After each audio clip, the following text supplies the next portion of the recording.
What's going on, everybody? Welcome to the Nerd Vibes podcast.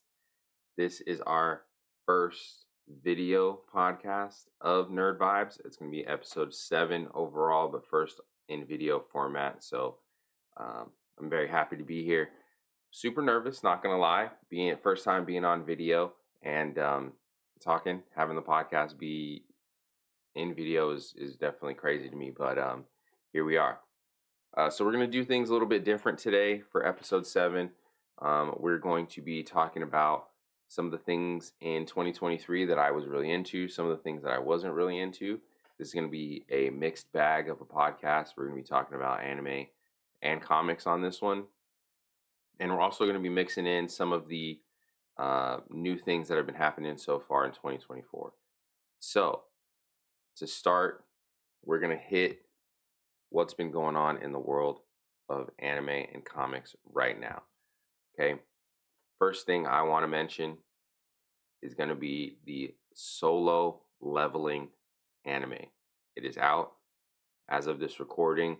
I've seen 2 episodes. I think episode 3 just dropped recently, or there have been like leaked images of the episode. So I'm very excited about that. I've been into it, been watching it. I have the manhwa, which, by the way, I learned it's not a manga because it's from Korea. They name their mangas manhwas, so it's a manhwa. It was a webtoon at some point. I never seen the webtoon, and now it has been adapted into an anime. And I must say, as a reader of the manhwa, it was my first one that I ever got. In terms of manga, anything like that, was Solo Leveling. So to see this be animated was, excuse me if I yawn, okay? This is like I said, when I'm yawning and stuff on my audio podcast, I can just edit it out. Video, can't do it. But anyway, when I was reading the first volume of Solo Leveling and then it got announced that the anime was coming out, I was super hyped, super excited. And so far the anime has not disappointed. It's been very good. I feel like it's added a bunch to the lore and everything. There have been scenes in the first episode that were not in the volume 1 of the manhwa, which is really good. So spoilers for the anime, because we're going to be talking about it here in this section. The first scene that you see in the episode 1 is they're going onto an island where one of the dungeons has I assume they didn't really explain it, but I assume that the dungeon got overrun and the monsters have crossed over into our world. So you see the different guilds of the monster hunters and all these different things going and fighting these ants and having to fight the bosses and stuff. And there's where you start to see the difference in the levels of the hunters. Okay, the hunters are from A, B, C, D, E, and then S tier is the top. So you go S, A, B, C, D, E, A, E being the lowest. And our hero, or our main character, Jin Woo-sung, is the weakest hunter. He's an E rank hunter. He's the weakest, and that's who we're following in this story. So I feel like so far the anime is doing a great job adapting the volume 1 of the manhwa. Like I said, we're 2 episodes in, and a lot has happened. It's been the animation is really good. The story is sticking pretty closely to the source material, which I appreciate, and it's number 1 trending in Japan, which is always really good. All right, for Solo Leveling to be received so well in Japan, it's just a testament to how good the story is, how good the animation is, and how good the anime itself has been so far. I have received a couple of comments on some of my social medias when I've been reacting to some clips saying people have said that the pacing is not going to be as good. I feel like it's hard to say that 2 episodes in. And then some other people have had some issues with certain scenes that were really, really good in the manhwa, but not adapted totally well in their opinion. But again, as a reader, I feel like the manhwa to anime adaptation has just been phenomenal. And again, they've added scenes that we didn't see or we haven't seen in the manhwa that have provided a little bit more context and exposition to some of the things that are going on in the anime. So that's Solo Leveling so far. 2024 is been a big W, and definitely starting the year off right. Now, I want to get to this One Piece controversy that has been going on. I wanted to wait for the podcast to talk about it and give my thoughts, because I feel like my thoughts are a little bit hot takey. All right. So, spoiler alert for anyone for the One Piece manga, and spoilers for the most recent episode of the One Piece anime. Okay. I'm going to give you a couple seconds to process what I'm about to say. Spoilers, again, for the One Piece manga and the most recent One Piece anime episode. All right. Now, the controversy has to do with our character, Jewelry Bonnie. Okay. When we're introduced to Jewelry Bonnie all the way back in Sabaody, she's introduced as one of the worst generation, along with Luffy, Zoro, Kid, Killer, Law, all the characters we know. Okay, so we meet Jewelry Bonnie in this most recent episode of One Piece. She's saved by Jinbei, Luffy, and Chopper, who are all together. They wash up on what is now known as Egghead Island when they get there. And as they're, being, recovering from being rescued, everyone's having their clothes off. They're all wet. So they're all wringing their clothes out. Okay. Jewelry Bonnie has no shirt on, and her boobs are out. Okay. And it was a very hot button moment in the anime. People were going crazy because they showed a lot in the anime. Okay. Now the problem is, people who have read the manga know that this character, Jewelry Bonnie, in the manga is actually 12 years old.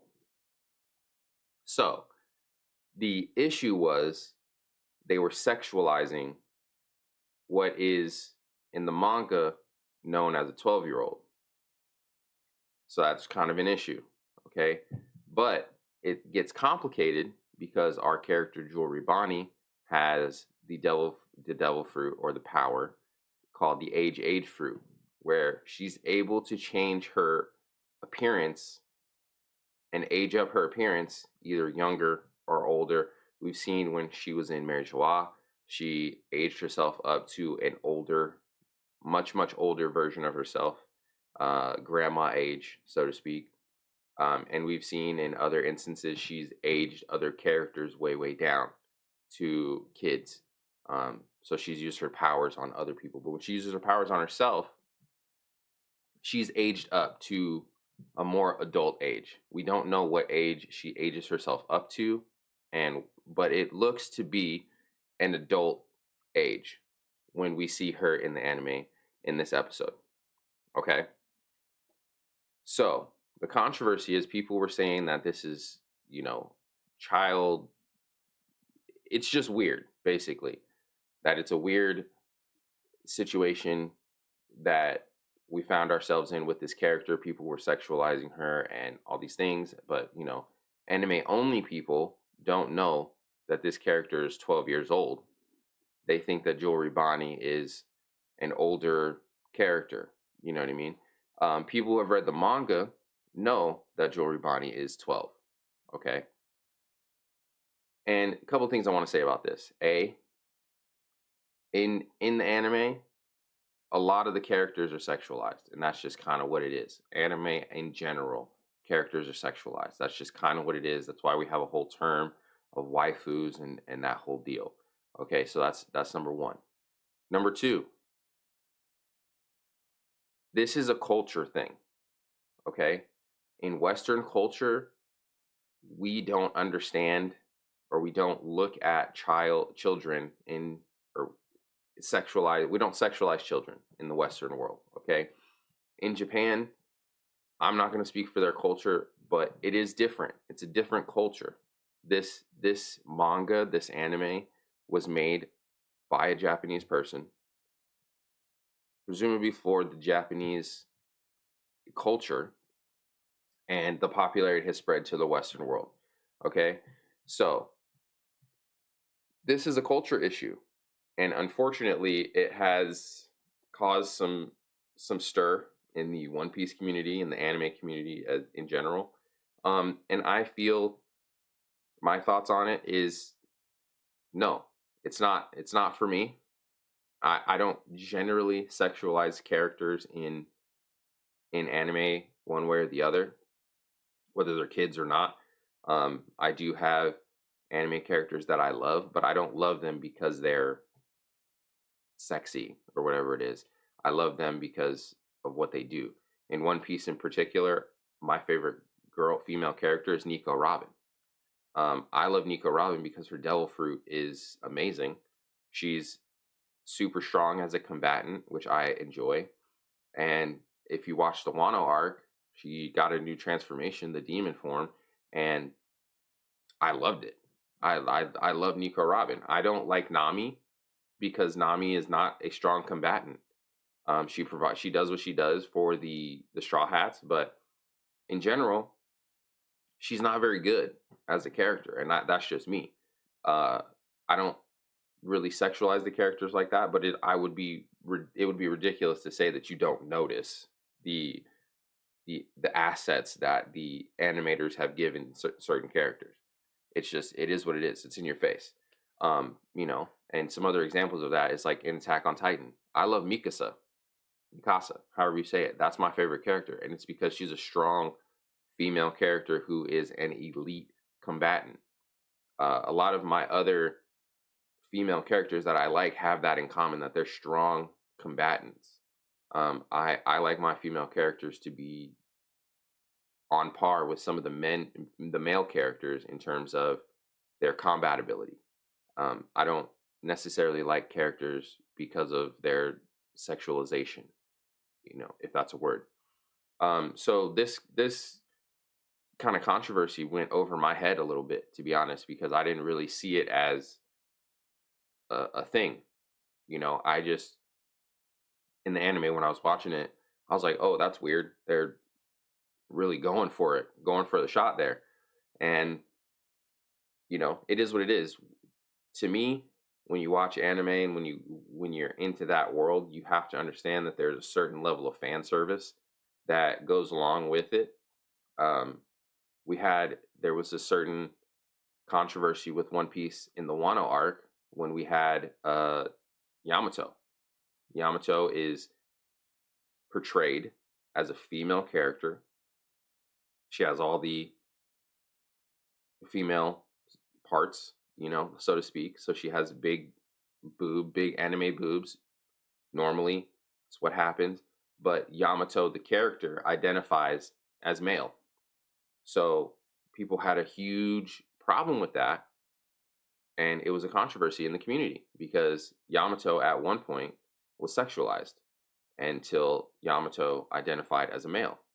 And there was a scene in the anime, the One Piece anime and in the manga, where at the end of Wano, the Straw Hats are going to take baths in their separate bathhouses, and Yamato goes and takes a bath with the male characters. So Yamato, female character who identifies as male, went to take a bath with the male characters. Was they in there with Zoro, Sanji, Luffy, Brook, Chopper, all them was in the same bathhouse as them. And the reaction from the male characters was what you thought it would be. Luffy didn't care. Zoro didn't care. Brook and Sanji went absolutely bananas because that's their characters. And Chopper was just Chopper, but it was a little bit of a controversy, but people got over it. And that's not something that people talk about now. So I feel like with this Jewelry Bonnie situation, it was a shock in the anime to see what we saw in that scene. But at the same time, I know that when I'm watching anime, I sign up for a certain level of fan service, and I kind of just move past it. Um, it does complicate things that in the manga we find out later on. It is much later, okay, much later, that we find out that Jewelry Bonnie is actually 12 years old. So for the anime only people who don't know the true nature of Jewelry Bonnie's age, I don't find this to be a problem because you're basically ignorant to the situation, okay? And for people who do know that Jewelry Bonnie was 12 years old and was actually sexualizing her in a way that is maybe maybe inappropriate, that's what the medium presented to us.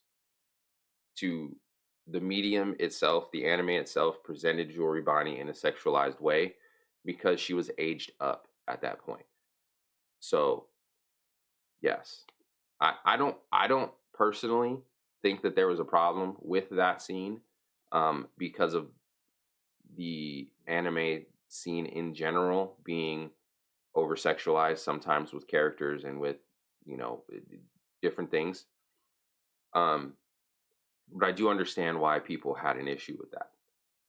I do give a little bit more grace to my anime only people because, again, you don't know. You just don't. You know, so you're ignorant to the situation. Um, and overall, I think it's just weird to over sexualize animated characters in the first place. But that's a different conversation for another day. But I did want to touch on that because it is kind of something that's controversial that's going on in the community right now. And I wanted to touch on it. But overall, I really don't see the issue. We have differences in culture. And again, there are ways that you can look at it to where it's not that big of a deal, you know. And if you want to make that a big deal and have that be the hill that you die on, by all means do you. No judgment over here. Okay? But just wanted to throw my 2 cents in on that.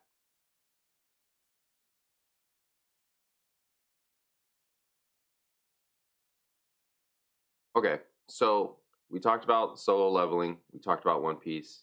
Those are our anime entries. We're now going to talk about the most relevant comic book story right now, which is the mixed reviews on the show Echo from Disney Plus.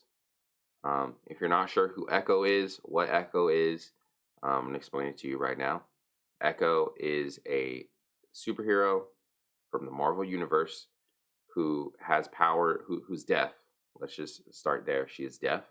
Um, and her power is she can see anything that someone does and is able to copy it. Similar to Taskmaster, if you know who that is, but Taskmaster has a way higher level of that ability.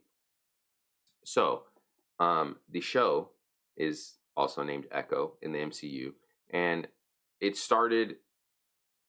The show started out with problems. Okay, Marvel advertised this show as a Marvel Spotlight, which, in their words, they said that this is a standalone show that doesn't have really any ties to any other previous MCU products. Um, the problem with that is that the first episode was basically half of a recap of who Echo is, how we met Echo, how we got there. And a lot of that has to do with another MCU property, Hawkeye, which is exactly what Marvel said that they weren't doing. They weren't tying it into any other MCU properties. So immediately off of episode one, they went back on that. Um, the other thing that this show has done is it's tried to mimic some of the Netflix Marvel shows, which were a little bit darker, a little bit more gritty, had a little bit more blood and things of that nature, which is definitely a switch up from Disney Plus because Disney Plus is, again, Disney properties and they deal with sunshines and rainbows and all these things. So they don't really go into the darker areas of some of these comic book shows. Um, so that was kind of an issue that was there. The other thing is there was supposedly a lot of issues with production, post production, the story changing around, and a lot of fans felt like this show was very disjointed. Had Was very stop and start in terms of some of the storytelling aspects, some of the themes and everything like that. So overall, the show was mid. It was very mid, and that's unfortunate because the character of Echo is great in theory, but the execution was not good at all. Um, this was a good character in terms of representation. This character was deaf or is deaf, and this version of Echo is also missing a leg. So it showed representation for people with disabilities, which is great because everyone wants to be able to see themselves in the heroes that they watch. And for Echo to be received in a way that wasn't necessarily what Marvel was looking for was unfortunate. And the advertising that they had didn't go with what was presented on screen. In episode 1, I believe Daredevil makes an appearance when they said that this was going to be a standalone story. So why are you having crossovers in episode 1? You know, Kingpin is heavily tied into Echo's story, so that makes sense that he would be there. But it doesn't make sense to have Daredevil there. It doesn't make sense to do the whole recap of what happened in Hawkeye for a show that's supposed to be a standalone situation, that's supposed to be Echo by herself doing the thing, whatever that thing is. Um, so it just didn't make sense from the beginning. There are the action scenes in there are more similar to what we saw in the Daredevil Netflix show, which is a lot of blood, a lot of kind of brutality in terms of the fighting, which I enjoy personally because it makes more sense for these characters to be a little bit more aggressive and brutal in terms of their fighting styles because of the types of people that they're going against. Um, I never liked it when you would see a character, punch somebody and there's no blood. Like it makes no sense to me. If I'm a enhanced individual or superpowered individual going against a non-enhanced or superpowered individual, my punches are going to be a lot harder than that other person. So I feel like to properly depict the strength difference and everything like that, and technique and all that kind of stuff, you do need that level of brutality and special effects and all that stuff to show that what I'm doing is actually doing damage to these people. So I did like that. I was a fan of the Netflix shows, not including Iron Fist. Um, but Luke Cage was really good. Jessica Jones was really good. Daredevil was really good. I would say the first season of Iron Fist was okay, but everything after that was terrible. And for them to actually be bringing those characters into the new MCU is really, really good. Uh, I don't know if they're going to bring all those characters, but so far we have Daredevil and Kingpin from the Netflix shows into the MCU, which is really good. I'm hoping that Luke Cage will be back. I'm hoping Jessica Jones will be back. And I'm hoping Danny Rand, the character, would be back, not necessarily the actor who played Danny Rand. Because I'm more of a fan of the street level comic book heroes, Luke Cage in Harlem. You got Daredevil in Hell's Kitchen, Danny Rand when he links up with Luke Cage and they form, I forget what their Heroes for Hire. That team. I'm not super familiar with Jessica Jones outside of the show, but the show again, I loved it. I loved the show. It was very good. And for them to kind of be starting to fold those characters into the MCU is really good, and also leaning into the directorial choices of those shows where they're being a little bit more darker, a little bit more gritty, and like I said, a little bit more brutal in terms of the fighting and the action scenes and things of that nature. I was very excited about. But this show Echo fell short in so many different places. The storytelling again was disjointed. There was some very high moments um, for Echo. I think some of the uh, her relationship with Kingpin in the show was hit or miss at times. Um, the action scenes were pretty good, again, like I said, and then the parts where she goes home and is dealing with her family and has those uh, interpersonal connections with her family. Those are, for me, primetime moments. But again, a lot of the story was disjointed and not cohesive, so it fell kind of short. And it's unfortunate because the MCU doesn't have a good track record when it comes to um, TV shows at this point. There really hasn't been a really good TV show outside of Loki. Loki season 1, season 2 were really good, but you have Hawkeye, which was okay. You have what are some of the other? I don't even know. Secret Invasion. I didn't even watch it.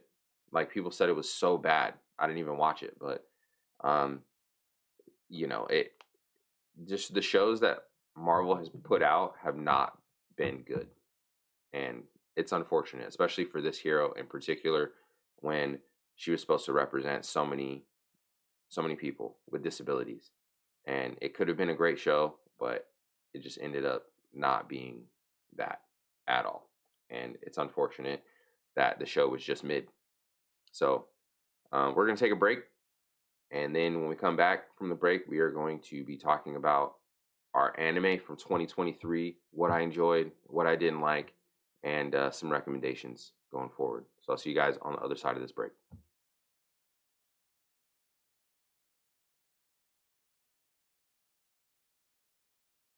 All right, we are back. Okay, and now in this segment, we're going to talk about the anime that was good, bad, mid, that I watched in 2023. And this is all going to be stuff that I watched. Okay, I'm not going to talk about anything that I didn't watch because I don't feel it's right to give my opinion on something that I didn't see personally. Okay, so the first thing we're going to talk about, obviously, we touched on it in the intro, in the news section, but the Wano arc of One Piece. I watched it. The whole thing was fantastic. Okay. Um, some of the things in the Wano arc that I enjoyed in particular, spoilers, my bad. Spoilers, if you haven't seen the Wano arc of One Piece, okay? Or read it, whatever. Spoilers ahead for that. Spoilers for anything I talk about. If you haven't seen it, I, I don't know. I'm just going to give a blanket spoiler for the episode. I'm going to spoil everything I talk about, whatever. So, One Piece, the Wano arc, it had some of the best animation of 2023. Okay? I just want to put that out there again. And let me say it one more time. Some of the best animation in all 2023. Okay? Wano arc of One Piece gave us so many moments, especially towards the end. But I'll get into that. But let's just take it from the top, okay? In the beginning of the Wano arc, and I'm including the Wano arc as a whole. I believe some of it was in the end of 2022, but Wano definitely dominated 2023 for sure. But in the beginning, we got a lot of. It was a little bit slow moving until we got to Onigashima and that whole the war arc, I would say, part of Wano. But the times that they were spending in the different like villages and doing different stuff with Tama and recruiting all the samurai and getting all the I, I can't remember what the Akuza, I think was what they called themselves. But like Ashura Doji and then getting uh, I can't remember any of their names right now. Getting what's the frog guy's name out of the prison. Luffy training with his Ryo while he was in the prison with Kid.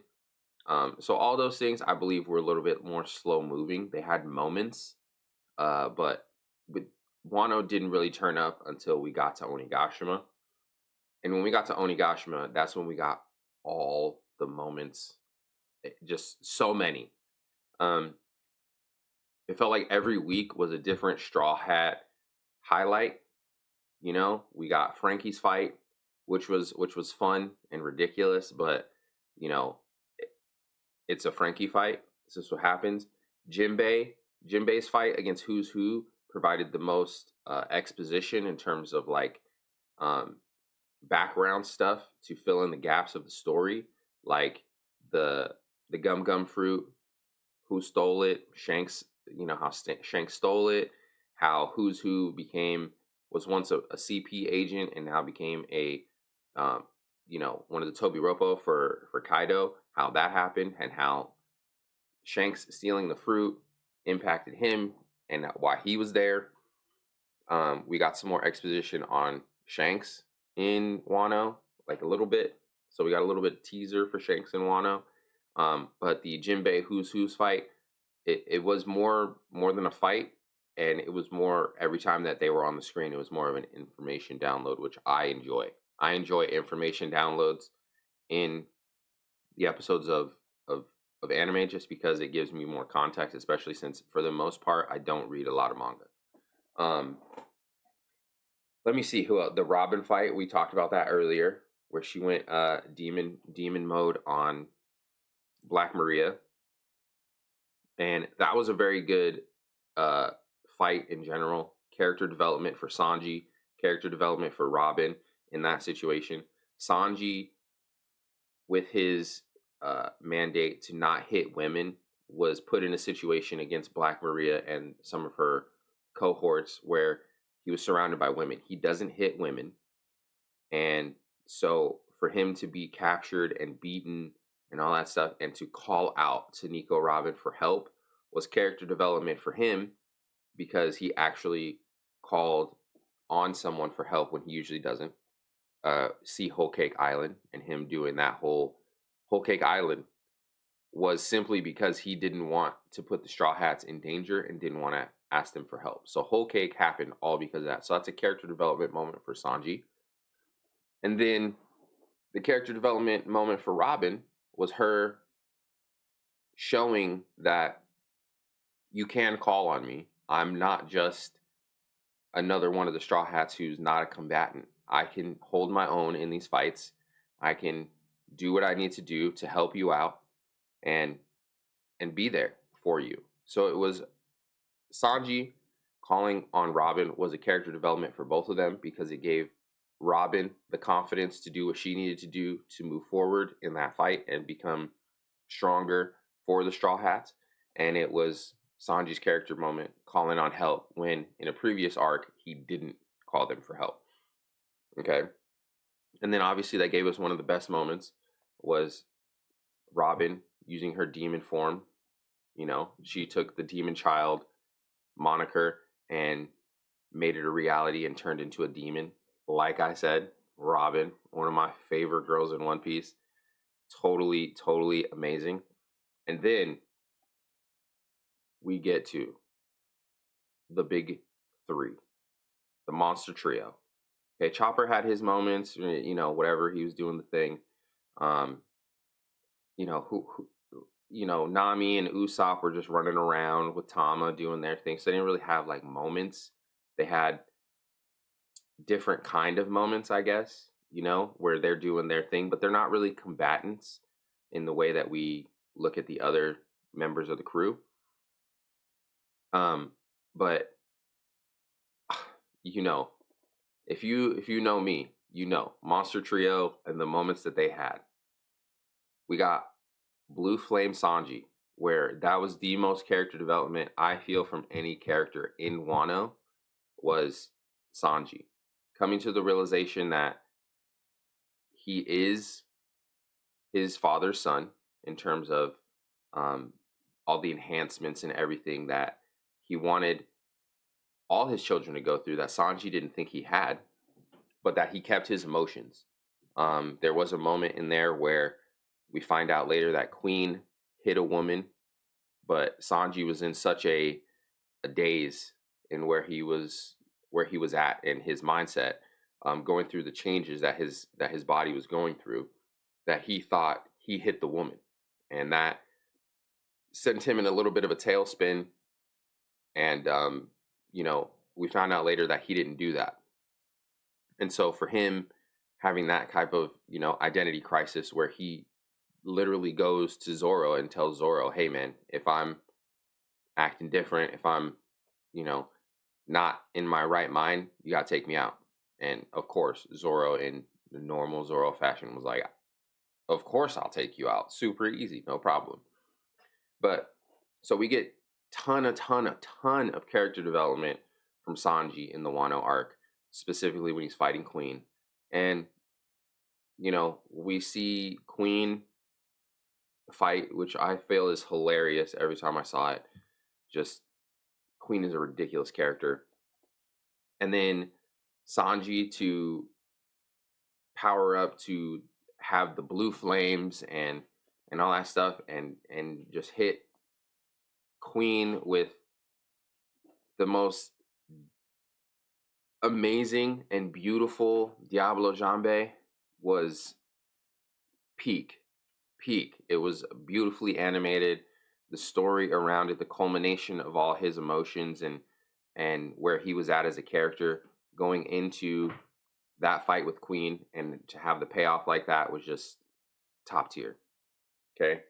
And then we move on to my favorite moment of Wano, my favorite character, Zoro becoming the King of Hell and beating King in the way that he beat King was just absolutely amazing.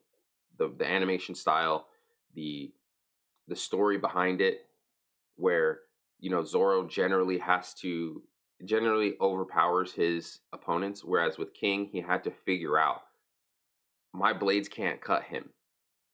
How do I beat him with my blades that can't cut him? And for him to in real time figure out, okay, this is King's strategy. This is what's happening with his Lunarian DNA, and what's going on with his situation, and how he's invulnerable at times to Zoro's blade attacks. For him to figure that out and then beat King in the way that he beat King, becoming the King of Hell. It's a great scene at the end. I'm gonna probably have to put it up in here somewhere, where he's King of Hell Zoro, and that's just it. And all while being on this drug that makes him not have any injuries or anything like that. And as soon as the fight's over, he's on the brink of death. We still, can I just say, we still do not know what that was at the end of that fight, with the Grim Reaper showing up and that whole scene. I have no idea what that meant. No idea. People were speculating it was the embodiment of Enma. People were insinuating that it was a spirit from hell because he declared himself the King of Hell. There are a bunch of theories out there. That's theory corner for another day. And then we have the Luffy versus Kaido fight. Okay. Luffy gets character development a little bit here, where he's going against Kaido, fighting against Kaido on equal terms for the most part. And then Kaido takes him out, or seemingly takes him out. Kaido announces to Onigashima, "Hey, I won. Luffy's dead. This is over." All right. Luffy comes back. Here's the drums of liberation, gets his heartbeat going again, goes Gear 5th. Okay. Gear 5th was a very hyped time for Wano. I think that the Sanji moment and the Zoro moment outshined Gear 5th, in my opinion. But that's because I'm biased on that, because Sanji and Zoro and Sanji and Zoro are my 1A, 1B favorite characters in One Piece, and Luffy's right there, right after them. So Gear 5th was really fun. You got, quote unquote, the Toon Force. He's jump roping Kaido, turned into a giant, throwing lightning, doing all this stuff. Um, and that was just amazing. And then to finish off Wano, after all the major fighting is done, Big Mom is taken out by Kid in Law, which is that was another hype moment in that. It wasn't as hype because I'm not fully invested in those characters, but it was a hype moment taking out Big Mom, taking out a Yonko. And then you had, after all of that happened, Big Mom's out, Kaido's out. Then you had an Admiral pull up, and you have Momo, who's aged up now. He's an adult. You have all the samurai trying to fight this admiral. You had Yamato trying to fight this admiral. Only for Shanks. Okay? Red hair Shanks. Everyone's been waiting to see Shanks. What is he going to do? When's he going to make his move? And he hits this admiral with the teleportation Conqueror's Haki from across the ocean and just hits him with it and tells him, hey, back up. You don't want the smoke. And he leaves. And we that's pretty much the end of Wano right there. So you have that whole arc of One Piece just being top tier in terms of the animation, the storytelling, the moments, and we also got to see some characters that we haven't seen in a very, very, very long time. And a new character in terms of the Admiral Green Bull in action. Like I said, we got to see Shanks, Ben Beckman, Yasop, anyone on Shanks's crew. We got to see them. And it was very nice at the end of Wano to see Luffy, Zoro, Sanji. I think Jinbei was there too. Just sitting on the hill watching Momo and the samurai and Yamato try to fight Green Bull and just be like, hey, they got it. Like, we're done. We did our part. They got to do this now, So that was One Piece for 2023. I think it dominated the year, per the usual, but that's One Piece, and it's gonna dominate because it's the greatest story ever told. Don't let anyone ever tell you different. Okay. Now, I want to get to something that was kind of mid, in my opinion. Okay. And that's going to be Demon Slayer, the Swordsmith Village arc. I thought it was mid. It was just okay. The animation is going to be what the animation is. It's always beautiful. It's always going to be that top tier, top level. But I think when you compare the Swordsmith Village arc to the previous arc, which is the Entertainment District with Tengen, it just kind of fell short. It wasn't as hype. The demons that they were fighting in that arc wasn't.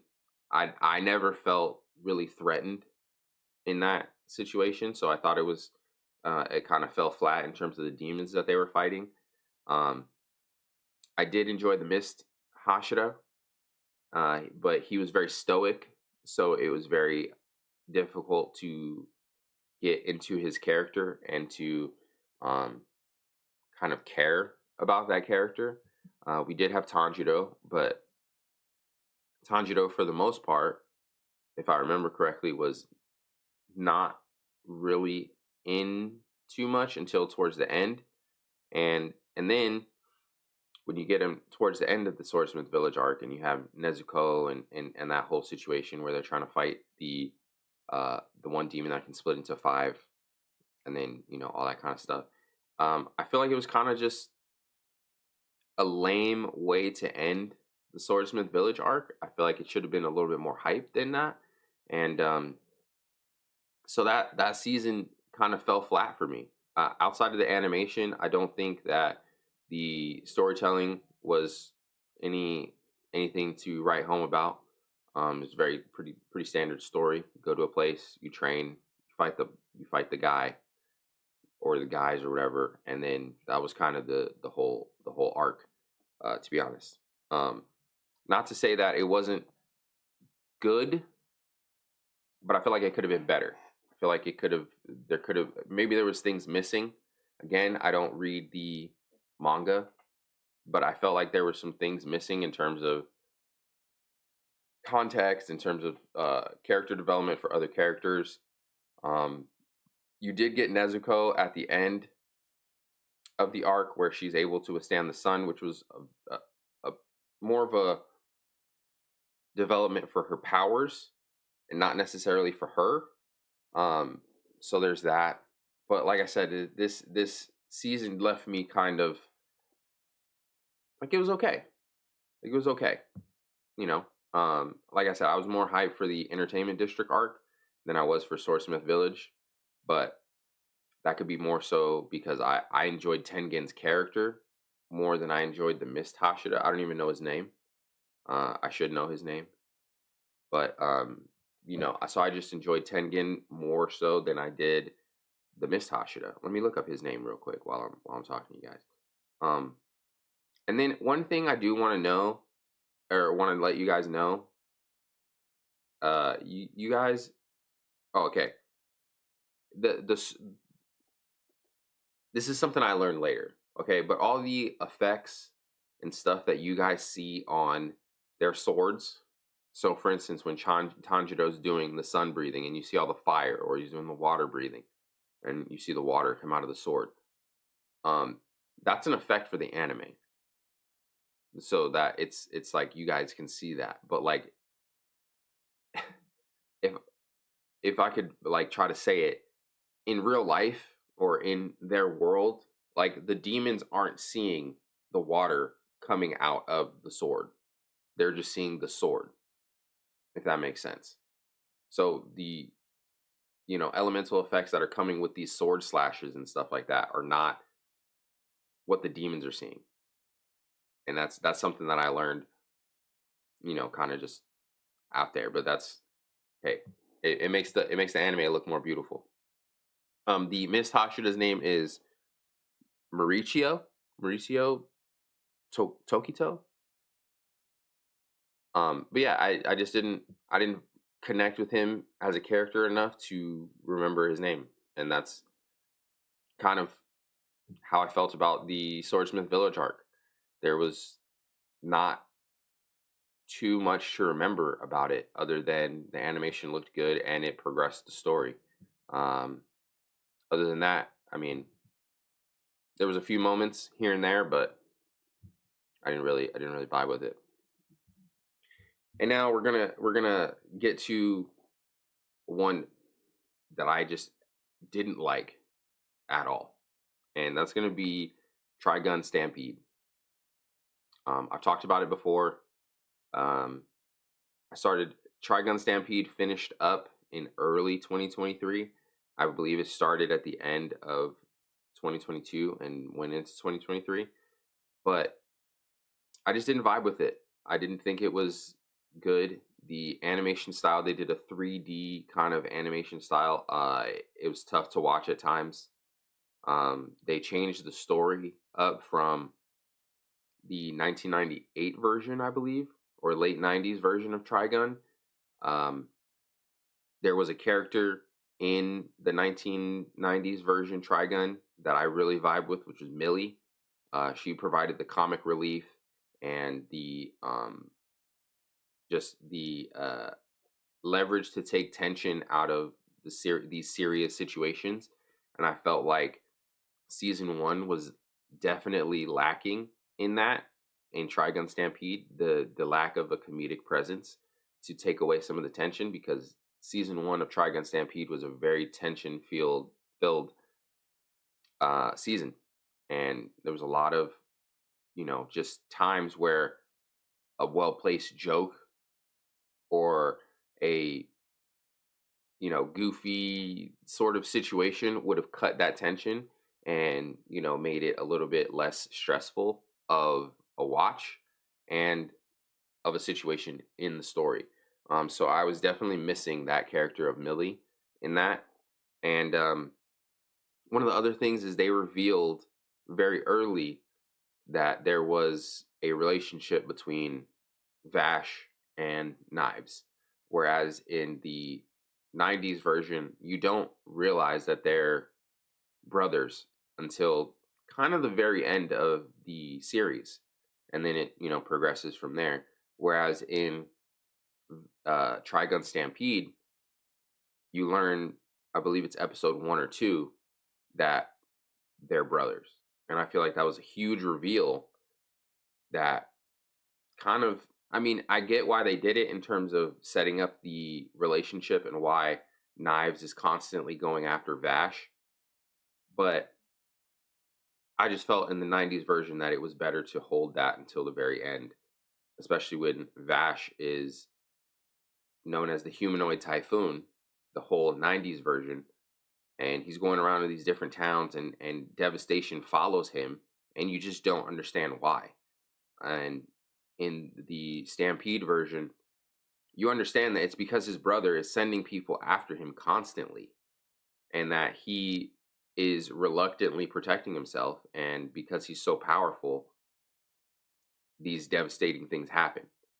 um, so there was a lot about Trigun Stampede that I didn't like, uh, especially when it's a cast of characters that I truly enjoyed in the late 90s version.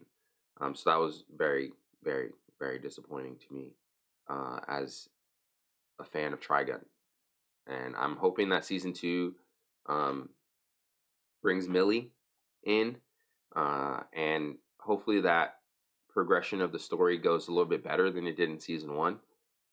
But as of now, Trigun Stampede was a kind of a miss for me.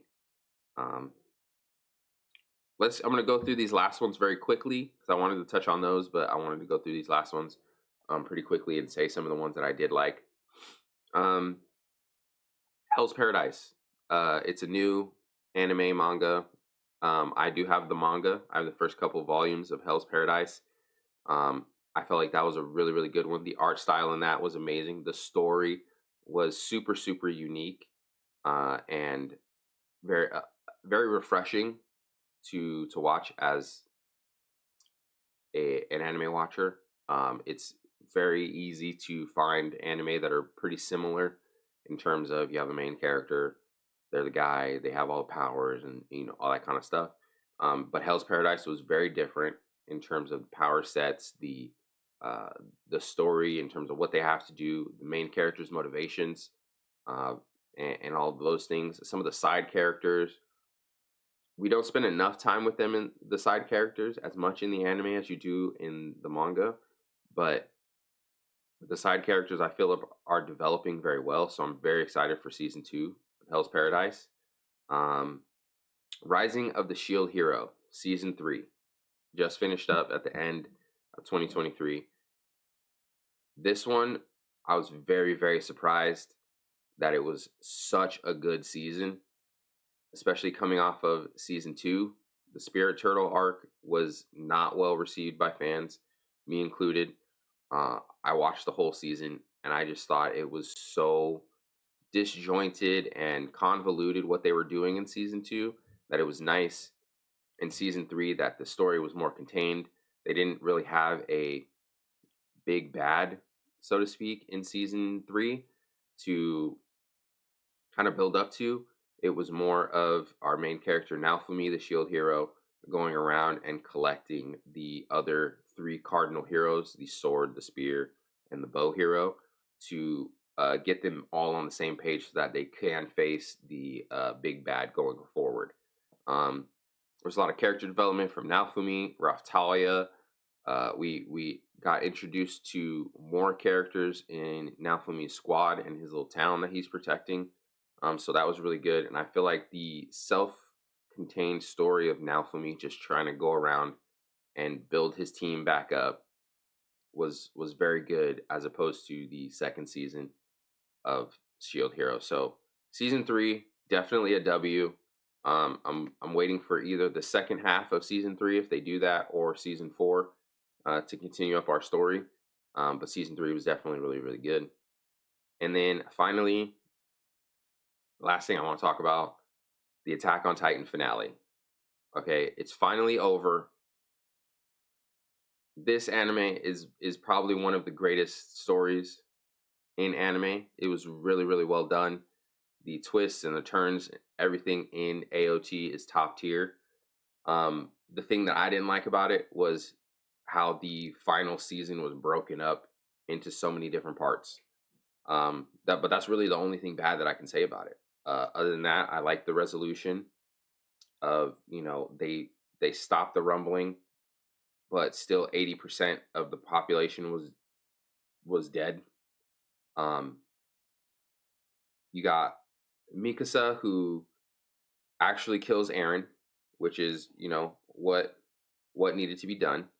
And, she buries him next to his favorite tree and all that kind of stuff, which was good. And then we see the passage of time and how Aaron's actions didn't necessarily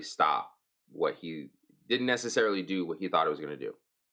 There was still war, there was still fighting and stuff long after he was dead. We got resolutions for everybody else, and it was just really, really good. So, but the one thing, like I said, I wish we didn't have to wait that long. They could have dropped it 2022, 2021, like, ridiculous that they made us wait for so long. But it was amazing. Top tier animation, top tier storytelling, the twists and the turns, everything was great about the AOT finale. And yeah, that's kind of the anime that I watched in 2023, what I thought about it. So we're gonna take a break here, and then when we come back, we're gonna talk about the disappointing year in the comic book space.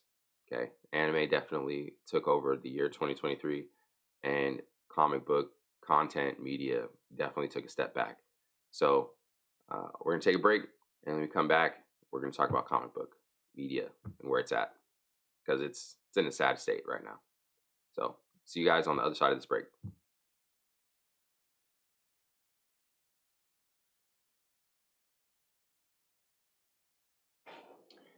All right, so we're back, and our third segment is going to be on the comics, live action, animation, all that kind of stuff that happened in 2023. This is going to be a shorter segment because there wasn't a lot of good stuff, but the stuff that was good to great. Okay, so the first thing I want to talk about, Across the Spider-Verse. If you saw it, everybody knows how good it was. The animation style, the storyline, the themes in there, where, one of the most iconic lines, Miles saying, "Nah, I'm gonna do my own thing." Everybody knows that it was amazing. It was great. And so, like, Across the Spider-Verse was amazing. My nephew is super into Miles Morales, unfortunately. Just that movie broke so many different barriers in terms of the animation, the representation of the different spider people. We got, the Indian Spider-Man was in there, which was very, very well done from people in that community. Said that they got a lot right about the culture and things of that nature. The relationship between Miles and his mom was very good. I wish we would have got more of the family situation in the movie than we did, but again, it was very good. The villain, Spot, turned out to be a really, really good villain that led into more of the overall story.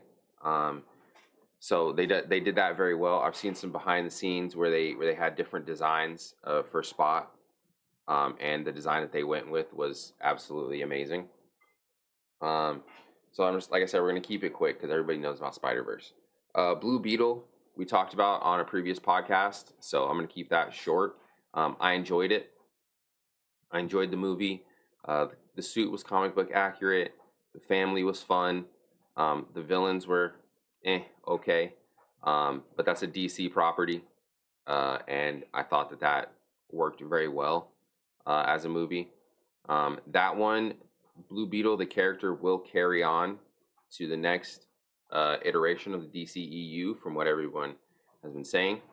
So that's really good, because I felt like Blue Beetle out of the DCEU, it being the final year of that whole debacle, was one of the bright spots. of that, and so I'm glad that he's going to be going forward as a character. Let's move on to another movie.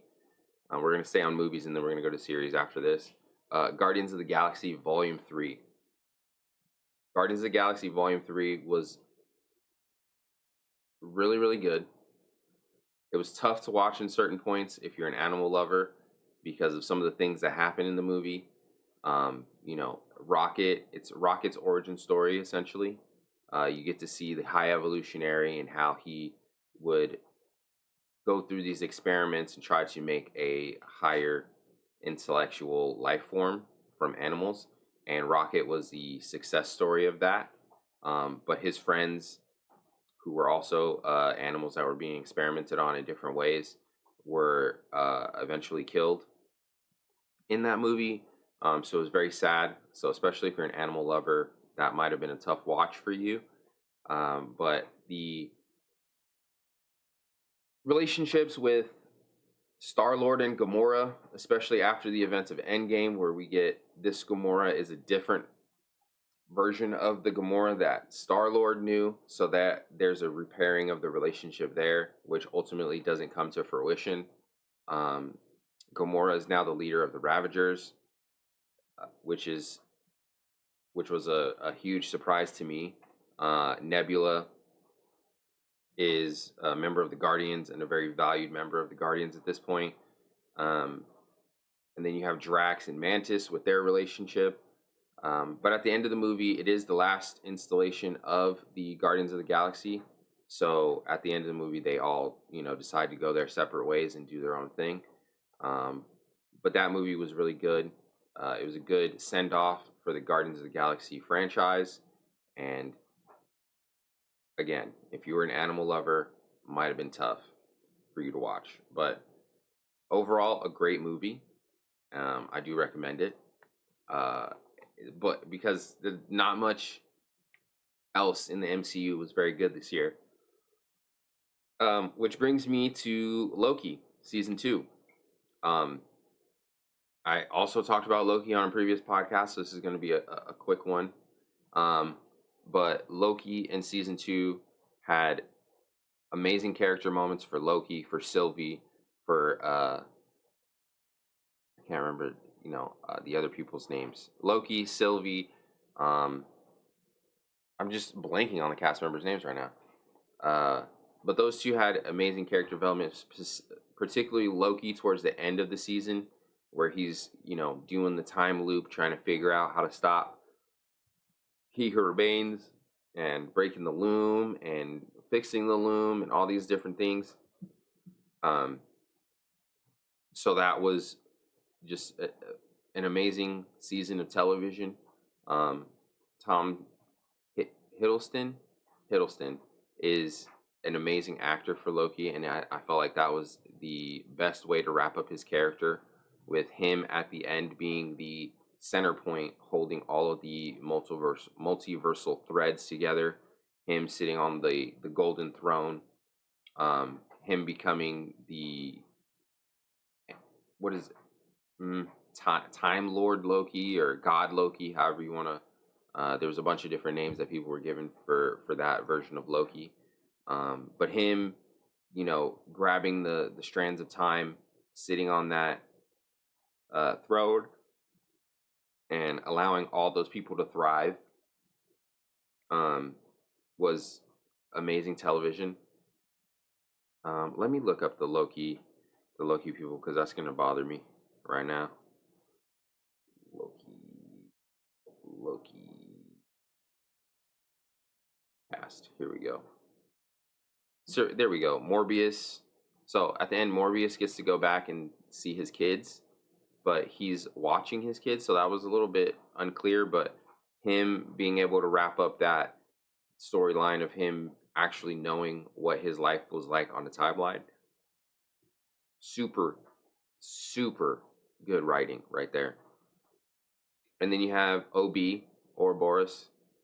He was a fun character with the comedic relief, while also providing the necessary answers to some of the questions that they had, him being one of the people who founded the TVA. And then you had Miss Minutes.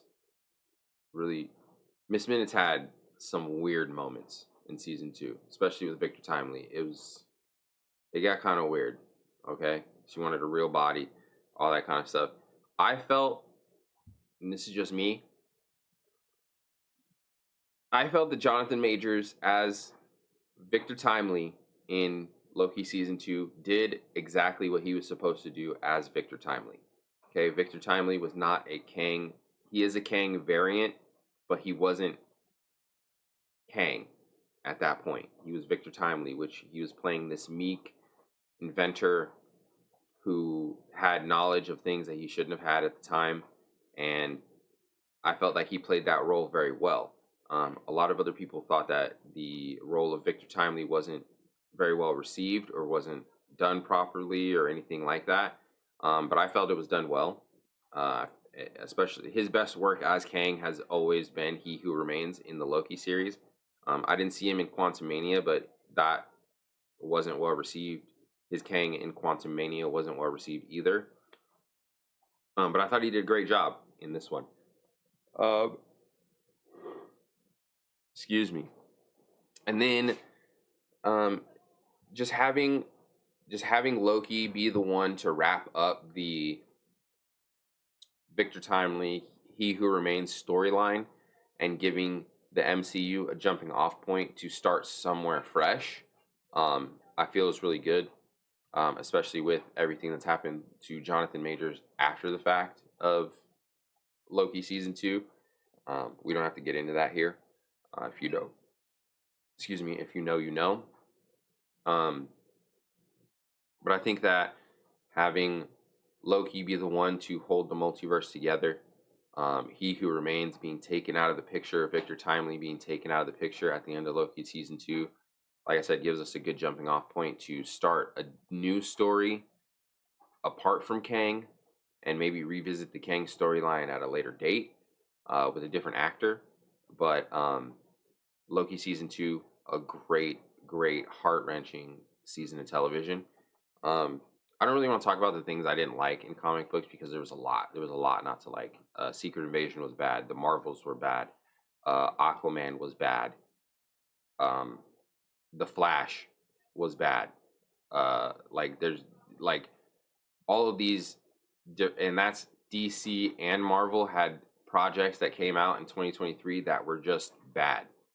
I'm going to touch on Aquaman real quick. Aquaman was a convoluted story. It was not great. The actors didn't. I feel like it was a huge step down from the first Aquaman. Um, you got the legal troubles that Amber Heard went through. I believe it's her name, with Johnny Depp, and her being allowed to still be in that movie after the fact, what I feel like was a huge misstep. The same thing goes with The Flash and Ezra Miller. Him being able to promote that movie and be as front facing as he was in the promotion of that movie was a huge misstep by DC. So both of those movies had multitude of issues. Besides, they just in general they weren't good movies. They had people in the cast that also brought negative publicity to those movies. So those two were not good. Secret Invasion was a convoluted story that ultimately has no place in the MCU. You can't connect it to. It was supposed to be connected to the Marvels movie in some way. That ended up not being the case. So why even watch it? You know, the Marvels was okay. It was just okay. And that's just not what we're looking for in our comic book stories from the MCU or from DC. Like, just it was a lot of not great stuff this year. But I just want to touch on that quickly before we get back to some of my other things that I liked. And the animation of DC animation is always going to be top tier. Always, they always have the best stories, the best movies, all that stuff. And coming out of that was The Adventures of Superman. It was a different take on Superman, which, if you know me, if you follow any of my social medias, I'm not a Superman fan. I don't like Superman. I think Superman is a very overrated character. I think his stories are very boring and very one noted. He's the blue eyed Boy Scout, as everybody knows. But I feel like in the Adventures of Superman animated show, it did a very good job of fleshing out Lois as a character, fleshing out Jimmy as a character, and also fleshing out Clark Kent as a character, not Superman. Fleshing out Clark Kent. The whole first season, a lot of it, the first half of the season is him navigating his life as Clark Kent while he's just getting his powers, which I think is very good. It's a very good direction that they took it in. The animation on it, I had problems with it in terms of some of the scenes um, looked unfinished. I've talked about that on YouTube video and other things like that. Um, but the storyline for that show was very, very good, very well done. And I think that I'm looking forward to season 2. There was some multiversal things that happened in that show that I felt like were a little out of place, but like I said, I can get past that. Uh, and that show in particular was very, very good in terms of the reintroduction of Superman to a younger audience or a new audience who thought, me being one of them, thought that Superman the character had grown stale. So I'm glad that they did that. And then finally, in the world of DC, they did live action Titans. Season 4 is the last season. A lot of people don't watch this show, or I haven't heard a lot of people talk about this show, but Titans was a very well done live action version of Titans. It was very lightly CGI'd. And the Titans roster consists of Nightwing, Starfire, Beast Boy, Raven, and Superboy, I believe. And then there's other characters that come in and out, but season 4 in particular was really good. We get White Raven in that one. Beast Boy is exploring his powers a little bit more in that season. Starfire is exploring her powers more in that season. We don't get a lot of Nightwing, which is unfortunate, but I do think that the Titans show is very good for live action. It focused more on the storytelling aspect of the interpersonal relationships between the Titans, not necessarily the fights, which I thought was a good choice for a show that has not a great budget, because specifically with Raven, Beast Boy, and Starfire, those characters require a lot of special effects to really show their powers to their fullest extent. But I thought that them focusing more on the characters in terms of their development was a better use of their time and money in that show than anything else. So 2023 overall, the comic book landscape was not very good in terms of the media, live action and movies and stuff, but the things that I listed were some of the things that I watched that I found that were very, very good to me. And hopefully you guys go back and watch some of these things so that you can kind of get more of a feel of what I was talking about. Specifically Titans and The Adventures of Superman, because those are two shows that I feel like a lot of people didn't really talk about or know about. So I feel like if you guys will go back and watch those, you'll understand. But yeah, we're gonna finish up the podcast here after this break, and then that'll be it for our first video podcast. So I'll see you guys on the other side.